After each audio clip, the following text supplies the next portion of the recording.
Climate change, the biggest story of our lives.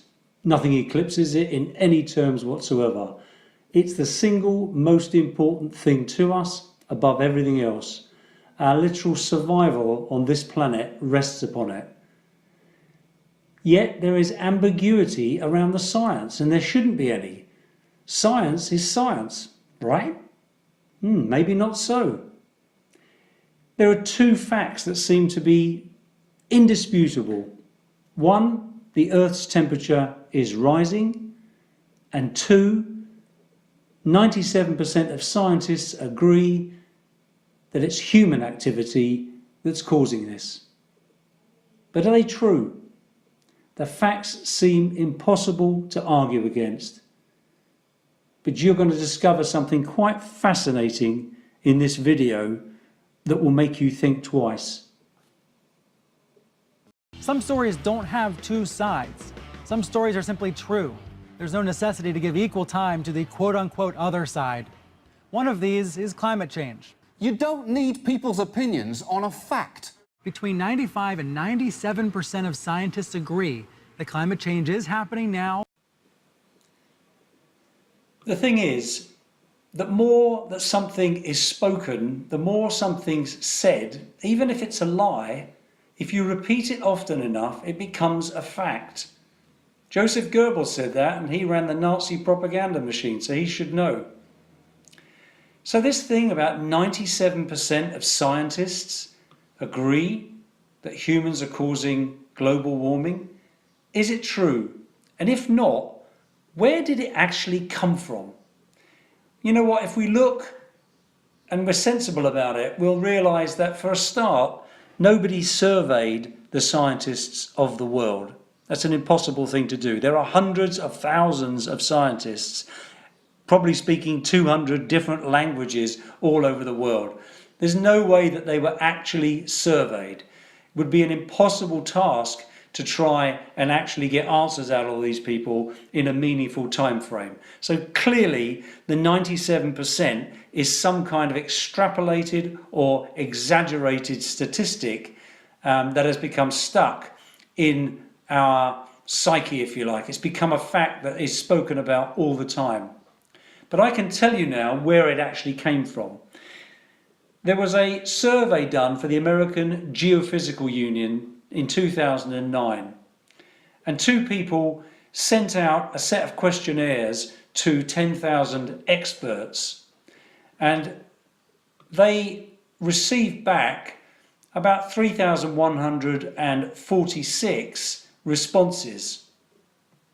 Now, those responses came from people of all persuasions, all different types of specialists. The two questions that were the main questions were, was global warming happening? And two, are humans responsible? 90% of the scientists said, yes, it was happening, and 82% said that humans were responsible. Now that's an interesting number. 82% said that humans were responsible. So where did the 97 come from? Well, I can tell you now what happened. What happened was the two people went back to their data and they subsorted the people who had actually published peer-reviewed papers. There were 77 of them in total. Out of the 3164, there were 77. And then what they did was they looked at the responses, and 75 of those had said that humans were responsible. So that's where the 97% comes from. The 77 or the 75 equals 97%. But it's not 97% of all scientists. It's 97% of the ones that they surveyed that had published peer information. Clearly there is obfuscation, and clearly something's happening with this data, because they've put this out and it's become part of our lives now. But I think you can see now that in fact this isn't quite the story that we've been told. The fact is, now it's out there, and now people are repeating it over and over. It's a fact, or at least it's become one. I am Donald Bosch, and I am president of the University of Maryland Center for Environmental Science. Of the legitimate experts, climate scientists, 97% support this notion that humans are warming the Earth and that this is going to increase climate change with serious risks. So let's now turn to the second question, the heating up of the temperature of the Earth. I don't think you'll find anybody that says it isn't happening. And in fact, all you need to do is go to Wikipedia and you will be able to see there some very basic statistics and some graphs that will show you what's actually happening. So the first graph that you can come across, and that's one we're used to, is this graph that shows temperatures going along at a certain pace and then suddenly accelerating exponentially northwards. And this has become the poster child of the global warming community. It says that we are on an exponential curve to a tipping point that we will not be able to reverse. So we become very familiar with that particular graph, and then there are others, of course. This is another one which shows you over a slightly longer period. And of course, what we're being told is that it was the Industrial Revolution that started this. The Industrial Revolution started us manufacturing on a grand scale, and that began the production of CO2. And as the years went by, the CO2 slowly started to grow, the temperature of the Earth slowly went up. But it wasn't until the 1960s that things really began to accelerate. And this graph shows you once again that surface temperatures steadily rising. And I don't think anybody disagrees with this data. Here's another one from over a 2,000-year period of time. It shows that the temperature of the Earth goes up and slightly comes down, and then later on, after 1800, it literally starts to skyrocket to the kind of temperatures which we're told we've never ever seen before. But let's take another look at the same data. This is a new set of data over a 12,000-year period of time. And you can see that black line that averages things out there. What this is that when we came out of the Ice Age about 12,000 years ago, the temperature of the Earth rapidly rose until it got to a point about 10,000 years ago when it started to level out.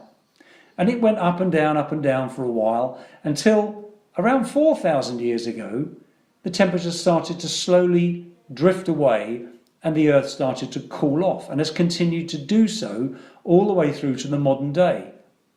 But now we've arrived at this point where there's a dip, a sharp dip into cold territory, and then a sharp rise out. And that's the period of time we're in now. That sharp rise is the rising temperature of the Earth that we are experiencing right now.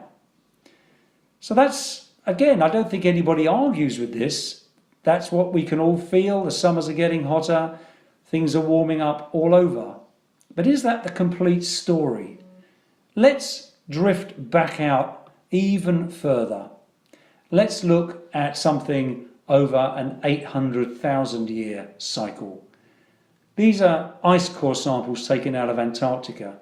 It's one of the key ways that scientists use to get a long-term picture of what's been happening to the Earth. And what you can see clearly here is that the temperature of the Earth rises and rapidly falls pretty regularly about every 100,000 years or so. And you can see that about 125,000 years ago, the Earth hit a very high temperature point. And at the last part of this graph, you can see the point where we really are now, where we've come out of a very cold period of time and we're now up into a higher period of time. But we haven't even yet reached anywhere near the highest temperatures that the ice core samples can show us. So when people say we're hitting a point which we've never been to before, clearly this isn't true. We have been there, and the question now is just how much of all of this has to do with human activity, because let's think about this. For most of history, humans haven't existed. And even in the last, 100,000 years, man hasn't had sophisticated manufacturing with which to generate CO2 on the kind of levels that we have today. We weren't driving cars, flying planes, burning CO2, using air cons. We were not doing any of these things, 50, 100 years ago even, let alone way back in history. So what causes these rapid rises and falls? It clearly isn't the activity of humans and the effect that they have on climate change. So by questioning the unquestionable, I've become a little bit sort of skeptical about what I'm being told. And I'm kind of wondering why we are having this message repeated to us all the time, when in fact a fairly quick look will reveal to us the truth, the whole truth, rather than the partial truth that we're being given. And like all great mystery novels, the saying says, follow the money and then you'll find who's doing it and why. I hope you've enjoyed this short video. If you have, please subscribe, because there'll be another one coming on this subject shortly, and also share it to your friends that will be interested in it. This is information I think that is useful to us all and needs to be disseminated. Thanks very much.